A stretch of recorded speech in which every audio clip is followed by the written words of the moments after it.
Everyone, आज का है ये वीडियो बहुत स्पेशल क्योंकि यहाँ पर हम बात करेंगे धीरज से जो है मैकेनिकल के स्टूडेंट। और उनसे बात करेंगे कि कैसे किया उन्होंने क्रैक कंपनी इंटरव्यू इन आईटी कंपनीज के लिए।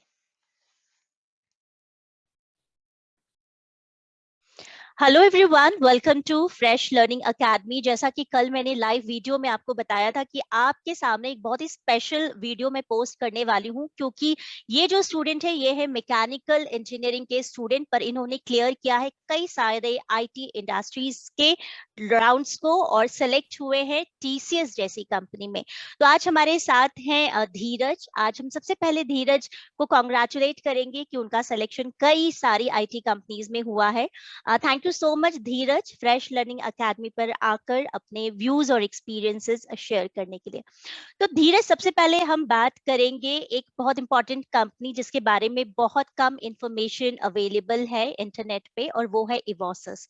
आपने इवोसिस के लिए अप्लाई किया था, तो कौन से राउंड्स थे? और आप मैकेनिकल स्टूडेंट है, बार बार मैं इस बात को हाईलाइट इसलिए कर रही हूँ क्योंकि सीएसआईटी को प्रोग्रामिंग, कोडिंग, ये चीजें आप फर्स्ट ईयर से सीखते हैं, पर एक मैकेनिकल इंजीनियरिंग स्टूडेंट के लिए अगर आईटी कंपनीज में जाना है तो वो कैसे तैयारी करे और क्या क्वेश्चंस पूछे गए थे धीरज से, इसके बारे में हम बात करेंगे। सो धीरज, सबसे पहले welcome once again on Fresh Learning Academy. हम शुरुआत करते हैं इवोसिस के राउंड से, थैंक यू और मैम। साथ ही ये कि मैकेनिकल इंजीनियरिंग का स्टूडेंट होने के बावजूद आपका रुझान ये जो आईटी कंपनीज में है, तो आपने कैसे प्रिपेयर किया है? ओके। यस धीरज, बताएं। अ, मैंने जब योसिस को अप्लाई किया था तो मैंने उसके प्रोसेस चेक करी कि उसमें पहला होता है जीडी। उसमें आपको कोई भी टॉपिक साइमल्टेनियसली दिया जाता है और उस पर आपको अपने पॉइंट्स रखने पड़ते हैं। और उसमें लगभग 6 से 7 लड़के होते हैं या और लड़कियां भी। उसमें आपको आपके पॉइंट्स रखने होते हैं। आपके पॉइंट्स जितने स्ट्रांग होगे उस पे आप सिलेक्ट हो जाओगे नेक्स्ट राउंड के लिए। और नेक्स्ट राउंड होता है एप्टीट्यूड राउंड, टेक्निकल राउंड। उसमें लॉजिकल, वर्बल एंड टेक्निकल थोड़ा बहुत क्वेश्चन पूछे जाते हैं। और उसके बाद आप वो क्लियर करोगे तो इंटरव्यू राउंड होता है। ओके।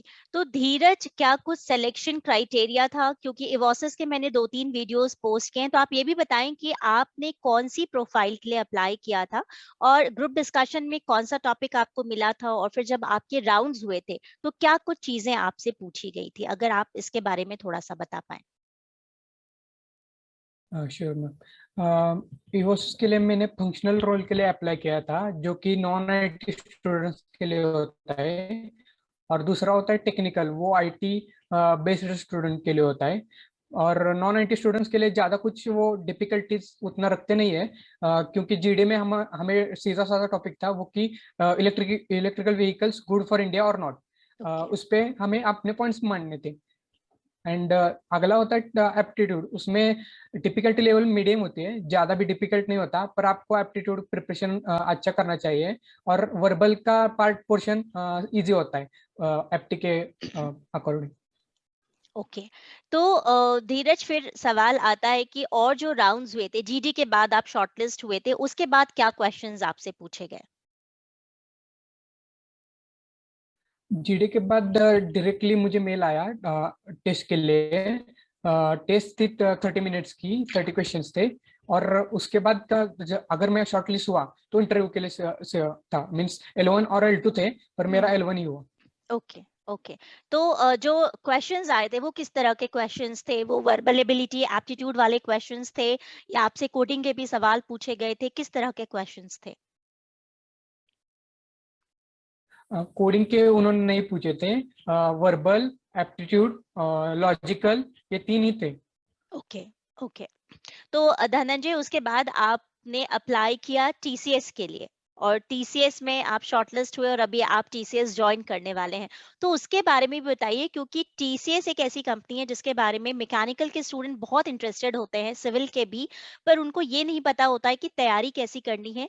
और सबसे बड़ा सवाल ये होता है उनके मन में कि मैम, सीएसआईटी के जो स्टूडेंट होते हैं उनसे अलग हमारा सवाल पूछा जाता है या वही पैटर्न फॉलो करते हैं टीसीएस में इंटरव्यू के दौरान?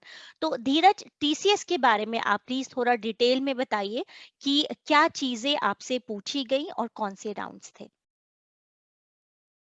टीसीएस के बारे में बताऊँ तो टीसीएस ऑफ कैंपस थी, ऑल ओवर इंडिया थी। पहला उनका राउंड था एप्टीट्यूड मींस टेस्ट थी।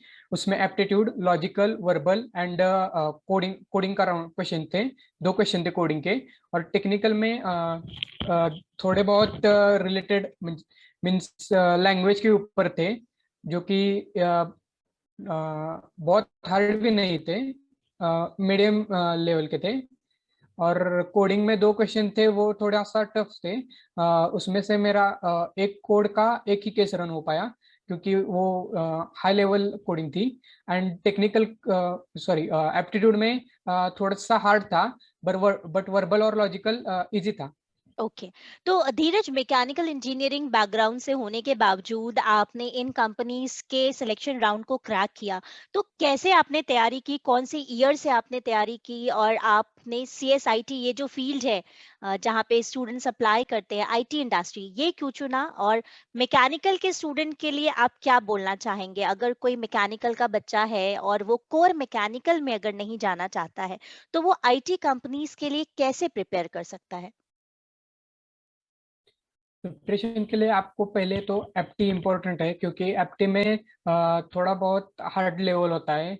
बाकी वर्बल और लॉजिकल आप क्लियर कर लोगे आराम आराम से। एंड सेकंड आता है कोडिंग मीन्स प्रोग्रामिंग।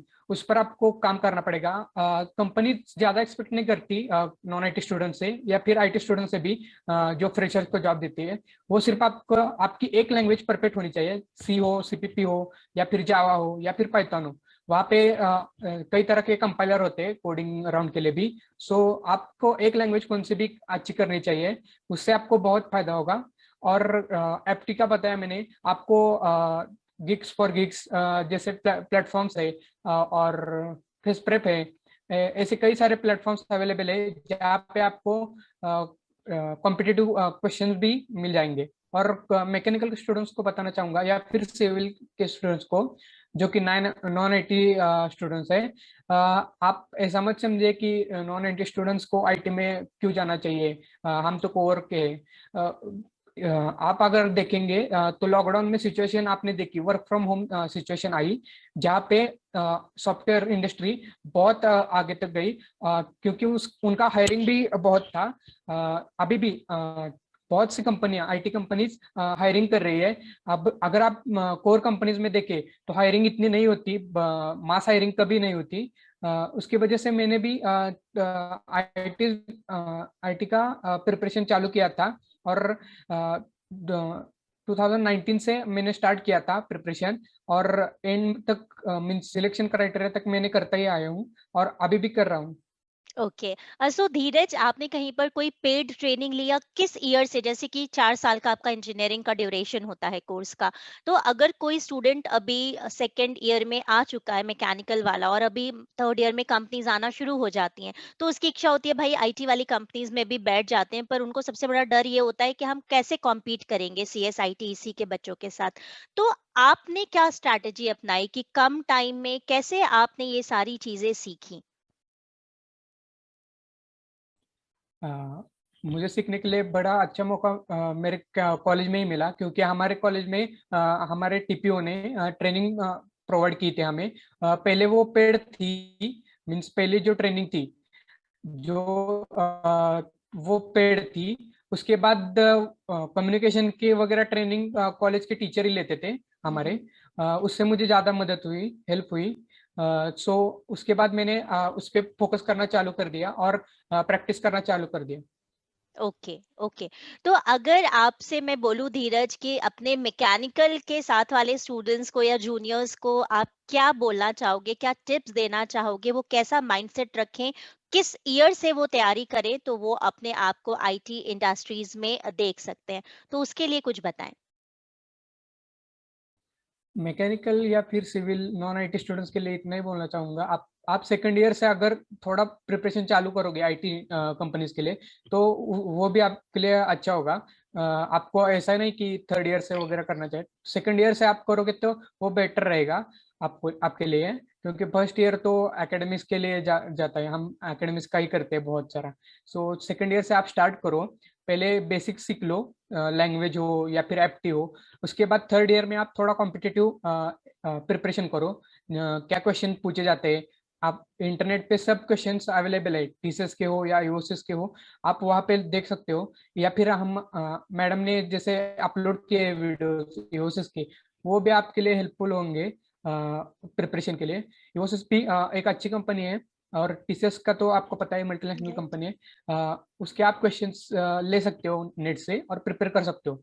ये आपके लिए हायरिंग चांसेस बढ़ाएगा, और अगर आप प्रिपरेशन अच्छा करते हो तो आपका पैकेज के लिए अप्लाई मीन्स वो आपको हायर पैकेज के लिए रिक्वेस्ट करते हैं।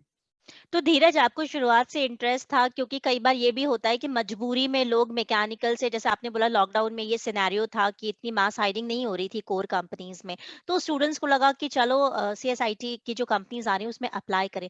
तो क्या आपको लगता है कि सिर्फ इस माइंडसेट से कोई क्लियर कर पाएगा इन चीजों को, या फिर एक इंटरेस्ट होना जरूरी है अगर आपको आईटी इंडस्ट्री में जाना है? श्योरली मैम, इंटरेस्ट तो होना ही चाहिए। और कई सारी कंपनी आईटी कंपनीज है जो आपको प्रोजेक्ट के तौर पर आपके कोर के ब्रांच के प्रोजेक्ट पे भी वर्क करने को चांस देते हैं। सो ऐसा नहीं कि आप आईटी में हो तो आईटी आपका होगा पूरा। तो ऐसा कुछ नहीं होता है, आपको बस इंटरेस्ट होना चाहिए। अगर मजबूरी में कर रहे हो तो वो कुछ फायदे का नहीं होगा। राइट। धीरज, जैसे कि pre final year, final year में आप लोगों को माइनर मेजर प्रोजेक्ट बनाना होता है और उसके बाद इंटर्नशिप भी करनी होती है। तो आपकी जो इंटर्नशिप थी वो जाहिर है लॉकडाउन के टाइम पे पड़ी होगी, तो आपने कुछ ऐसा, तो उस टाइम आपने क्या किया? कोई मैकेनिकल कोर कंपनीज में इंटर्नशिप, या आपने उसका प्रोजेक्ट बनाए, या फिर आपने सीएसआईटी को ही ध्यान में रख के, क्योंकि आप आईटी इंडस्ट्री में जाना चाहते थे, उसके हिसाब से इंटर्नशिप की? मैम मैंने कोर्सेस वगैरह किए, इंटर्नशिप का मौका हमें नहीं मिला, क्योंकि कई सारे प्लेटफॉर्म्स थे, हमने चेक किया, इंटर्नशिप के लिए अप्लाई भी किया था, पर वो बाद में पेड इंटर्नशिप थे। इसके इसलिए हमने फिर एक डिजिटल क्लासरूम का प्रोजेक्ट किया। उससे हमें मदद मिली थोड़ा डिजिटल दुनिया में सीखने की। अ, फिर कोर्सेज वगैरह किए जिसमें कम्युनिकेशन था, या फिर लर्निंग स्किल के कोर्सेज थे, वैसे कोर्सेज वगैरह किए मैंने।